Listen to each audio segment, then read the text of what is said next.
their skills and talents. Welcome to Sensei. Hi, I am Bianca.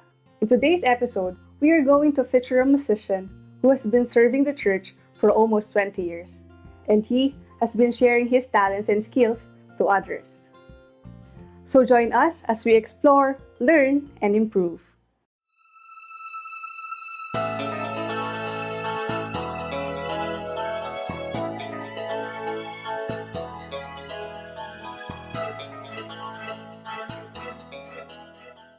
I am Clarence Bautista, a Kapampangan liturgical composer, a conductor, and a pianist. I play the violin also, and then lately I studied a little harp playing for music therapy. And then I served in the church for almost 20 years. And I dedicate myself almost entire of my life in the church. He has been exploring music since he was a kid. Now, let's discover how it all started. Nagsimula akong tumugtog. Actually, yung dut lang ba? Yung nabibiling laruan na keyboard. Ang parents ko kasi nag-abroad since na 7 years old ako. Ngayon, siguro mga ilang months sila doon, nagpadala sila nung napakaliit na keyboard. At kaming dalawa nung kuya ko, nagdudut lang kami ng ng mga melodies na naririnig namin sa TV. Usually pa nga nung araw, cartoons pa yung mga anime. Sa simbahan, nag-start ako nung ako'y grade 3 na. Siguro 8 years old ako noon. And then, yung kuya ko muna yung nag-search sa simbahan, nagkakanta siya as choir. Ako naman, syempre, inggitero ako. Gusto ko rin nun, di ba? Parang, okay, kahit saling pusa lang ako sa rehearsal, nakikisama ako. And then, nung grade 4 ako, that's the time na, ayun na, pwede na kami mag-choir. Nag-aral ako ng choir singing nung elementary. Yung teacher din kasi doon, member ng choir. Si Ma'am Jeannie Pexon. And then, yung kanyang kaibigan, si Lacey Velasquez, yun yung nagtuturo ng choir. Dumating grade 6 kami, syempre, mag-iiba ka na ng school. Parang yung choir na yun, na-dissolve. Saktong reshuffle ng mga pare, mawawala sa eksena yung choir namin. For 2 years, nag-stop ako. Tapos, nung dito sa parish namin, parang nag-i-establish ng choir. Pero hindi agad ako sumali kasi parang nahihiya akong mag-approach din na, sasali ako ng choir, parang gano'n. Hanggang dun sa napag-decide kong mag-aral na talaga ng medyo formal training sa piano. Siguro edad ko nun 11, gano'n. And then, yung teacher ko doon, ang pangalan niya si Sir Mike Tunggol. Tinuruan niya ako ng basic playing lang ng keyboard. Di ko namamalayan, nawiwili ako. Minsan, higit 1 hour a day, nagpa-practice ako. Minsan, higit doon, 4 hours, minsan 5 hours. Pero, ang nakakatawa, isang kanta lang. Kung ano lang yung tinuro ng teacher ko, yun lang yung pa-practice ko for ang haba-haba ng oras, no? Mostly natatawa ako, yung kuya ko, binubwisit ako. Kasi, siya, nakaka-play ng ang dami-daming melodies. And then, hindi siya nag-formal study. Ako yung nag-formal study. Yung mga notes ko, tinitignan niya. Nakaka-intimidate kasi ako yung nag-aaral, siya yung mabilis natuto. So, ang nangyari nun, dinagdagan ko pa. And then, in-invite nila ako nung marunong na akong tumugtog. Naging nila akong member. And then, nangyari, siguro, kalagitnaan nung pagka-member ko doon, siguro second year high school or third year. Yung isa naming conductor, yung isa naming organist, kailangang umalis. Ang nangyari, Palm Sunday na kinabukasan, na-decide niyang umalis. Ako yung sasalo. Ako naman, ang alam ko lang tugtog that time, yung mga popular na song. Tanging Yaman, Sumasamo Kami, like yung mga ganun na song lang. And then, sabi ng pari namin, kinausap ako because kailangan nga ng organist at kahit mairaos ko lang yung misa, masaya na sila. Masama man sa loob ko, tumango ako. Actually, alam ko naman yung papasukan ko, napakahirap. Unang-una, yung training ko talaga sa piano or sa organ, hindi pa ganun ka-sustained. Tapos, ngayon, papasok yung Holy Week, everyday, iba yung kakantahin, lalo na dun sa Paschal Triduum, which is yung Huwebes Santo, Biyernes Santo, Sabado de Gloria. Nako, nawindang ako para akong bibitiw na kasi wala akong misang hindi nagkakalat. Imagine, Holy Week, mas lalong bumigat. I mean, yung mga nagsisimba siguro, mapapikit na lang pag nagkakamali yung choir dahil sa akin, syempre, pag conductor ka kasi, pag ikaw yung pianista, sa'yo nakaatang yun na maging okay yung choir. And then, medyo nag-okay na.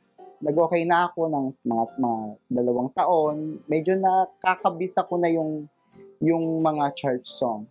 There are a lot of things that we could enjoy as a kid. Then why does Mr. Clarence choose to serve the church than to explore different things the child would love to do? Nag-serve ako sa simbahan, unang-una.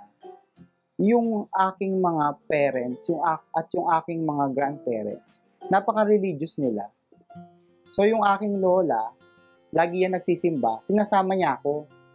So parang, ako naman, mas pipiliin ko na minsan yung kasama siya, dahil lola's boy ako eh. Kasama siya na nagsisimba kaysa sa nakikipaglaro. And then, sa simbahan naman kasi, pag doon ka na nag-stay, meron ka na rin mga kabarkada. So yun yung unang reason. Tapos laging sinasabi, hindi naman kami galing sa wealthy na family. Yung parents ko, at early age ko, mga 7, magsi-7 yata ako nung pumunta na sa abroad. So, lagi sinasabi ng lola ko, pag wala na kaming makain, maihapag sa hapagkainan namin, kailangan, lagi kayo nagsisimba. Bibigay ng Diyos yung kailangan mo. Yun parang, kumbaga, bata pa lang ako, yun na yung natatak sa akin na, ay yung lola ko, kahit anong problema, nakikita ko siya. Hindi siya bumitiw. So, kaming mga apo, parang hanggang ngayon, nandun yun. Don't forget to visit our social media accounts. Please do like, share, and subscribe. From a young schooler who got interested in playing the piano, also try to discover playing different musical instruments as he grew. Ako kasi medyo adventurous ako eh. Siguro dala na rin nung pagka ko sa composition na mag-compose. Parang ay kung piano lang, may music na hindi bagay sa piano lang. Nag-aral ako mag-violin. So parang kung mga hagod-hagod na tugtog, gusto ko yung violin. Kasi yung melody, yung minsan yung violin nagdadala, na-emphasize niya ng mas maganda yung linya, ganyan.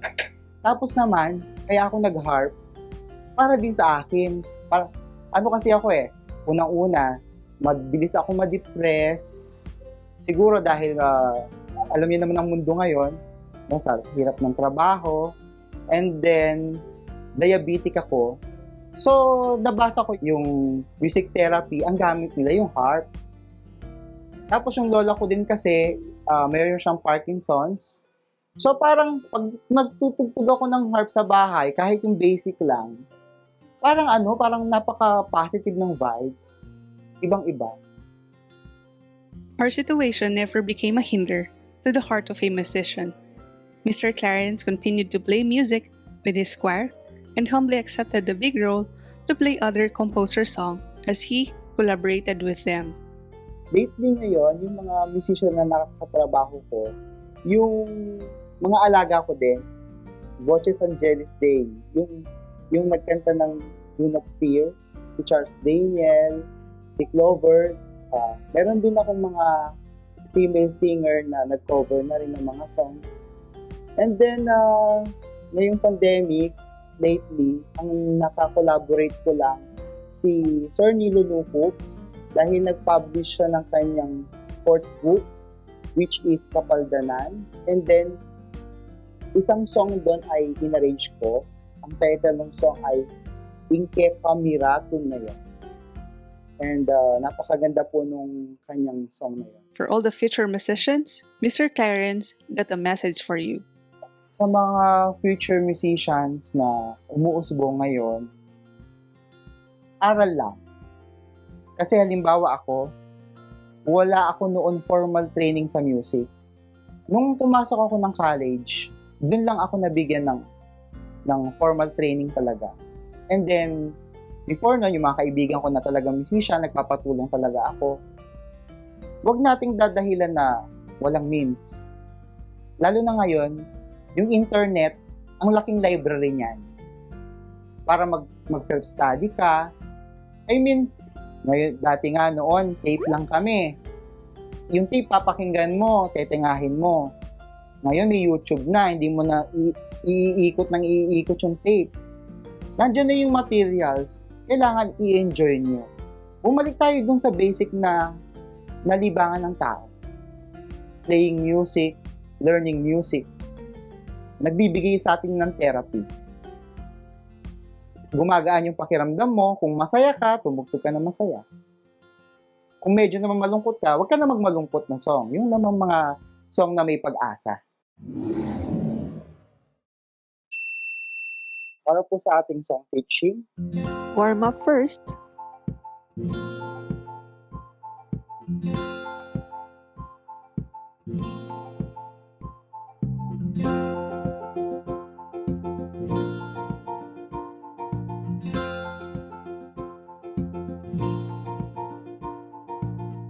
after that, breathing exercise. Inhale, then S on the exhale. Okay? Inhale. Sa tiyan, punuin ang tiyan.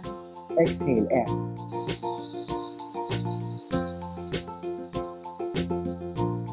Okay? Inhale, sa tiyan ha. Exhale.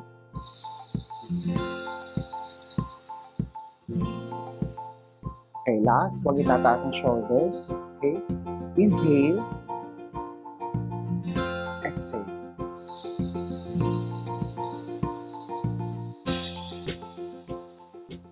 Para din sa kanila, sa circulation ng blood nila, importante ang breathing exercise.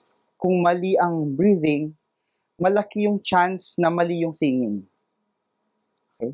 Sinasabi nga nila, pag maganda ang iyong hinga, malaki ang chance, maganda rin yung way ng pagkanta mo.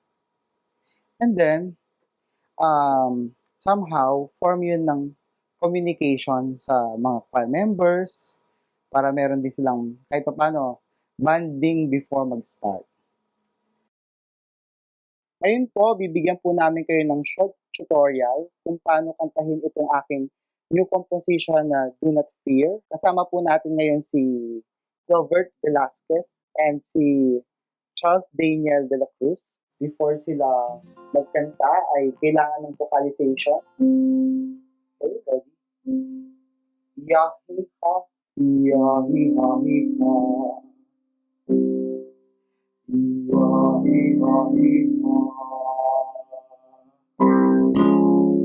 Yahi-ha-hi-ha.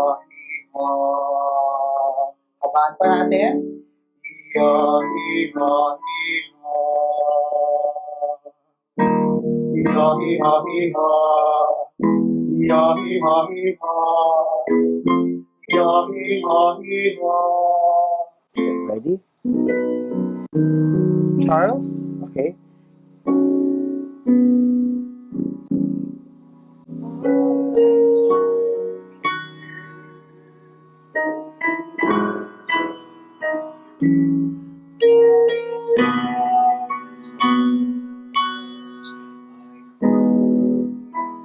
Okay, again, the first and the second, mas clear lang ang diction, mas pronounce, okay?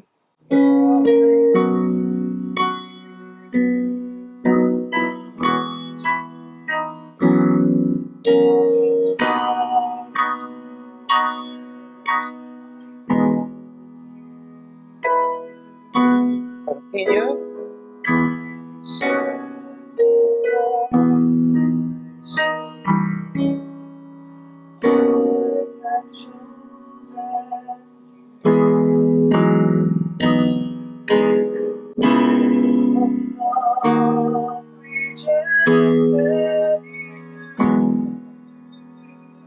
Okay. So ngayon naman, concentrate on the phrasing. Okay? each phrases. Ready? Go.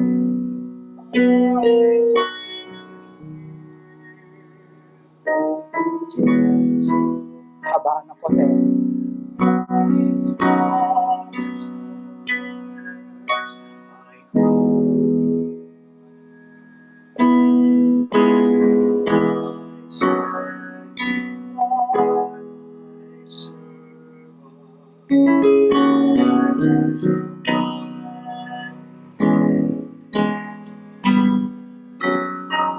And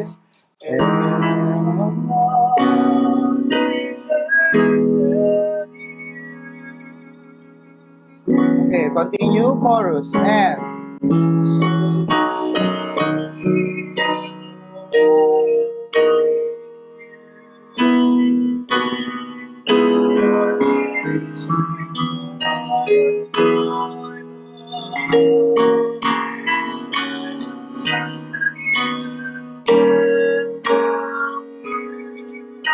okay, that one.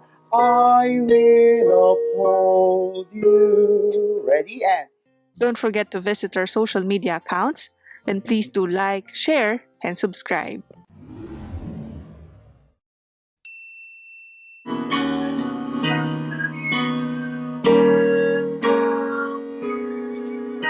okay, that one.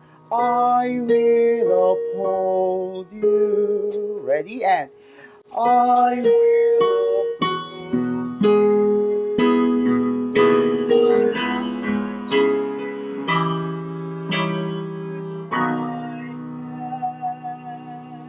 Ngayon naman, yung kanyang duet part ay aaralin ni Clovert. And ready, sing, and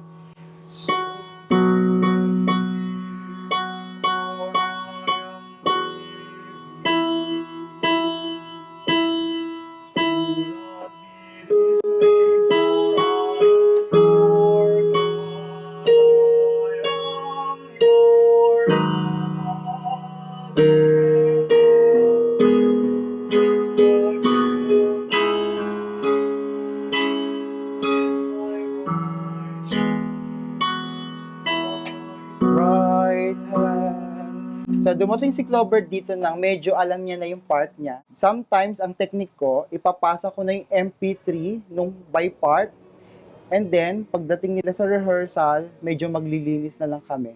Now, sabay kayong dalawa. Ready? And chorus part and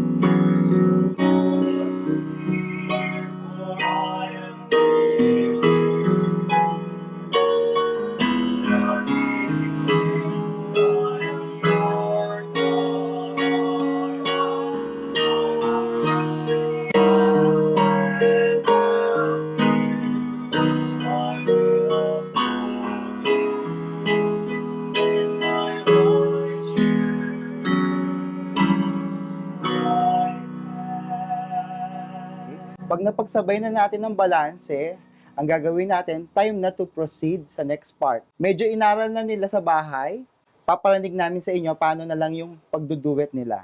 Okay, ready? And 1, 2, 3, bridge part.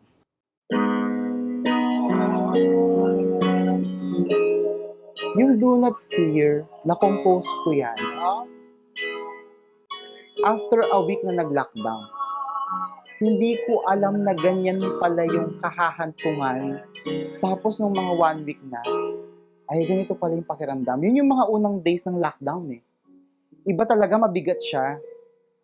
And then, nasa TV, nanonood ako sa TV, sabi nung verse, do not fear.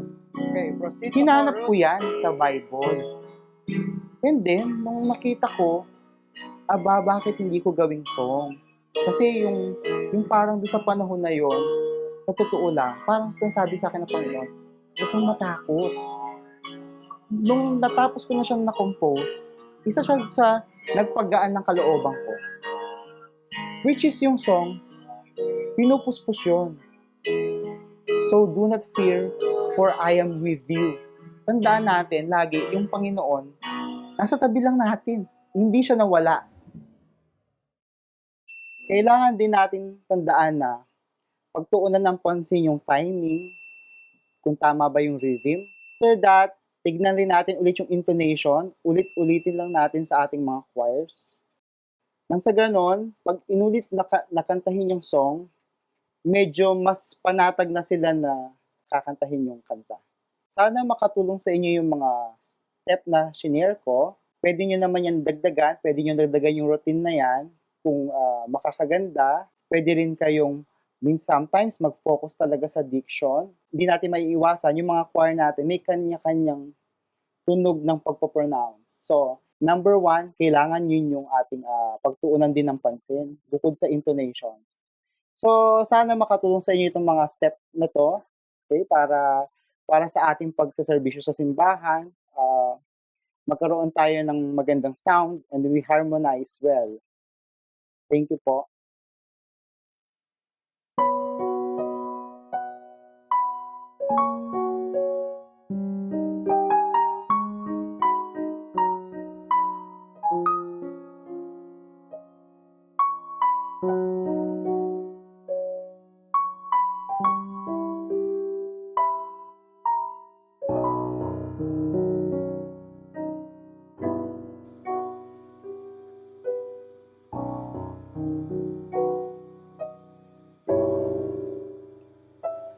I took you from the ends of the earth, from its farthest corners.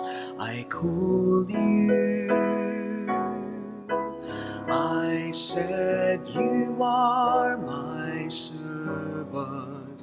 I have chosen you and have not rejected you. So do not fear, for I am with you.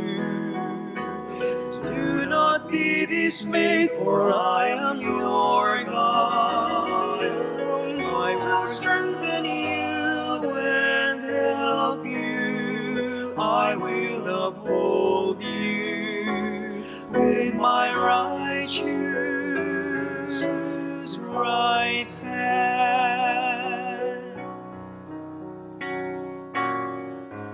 For I am the Lord your God, who takes hold of your right hand and says to you, do not fear, do not fear, I will help you. So do not fear, for I am with you. Do not be dismayed, for I am your God. I will strengthen you and help you. I will uphold you with my righteous right hand. So do not fear, for I am with you. Do not be dismayed, for I am your God. I will strengthen you and help you.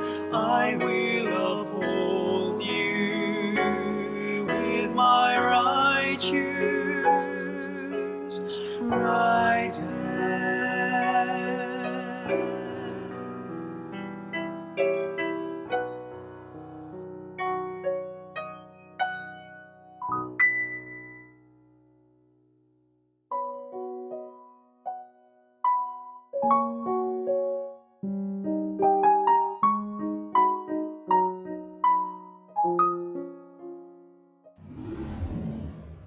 And that is our Sensei episode featuring Mr. Clarence Bautista. We hope that you learned and enjoyed this episode. And next week, join us again as we explore, learn, and improve. I am Bianca, and this is Sensei, their skills and talent.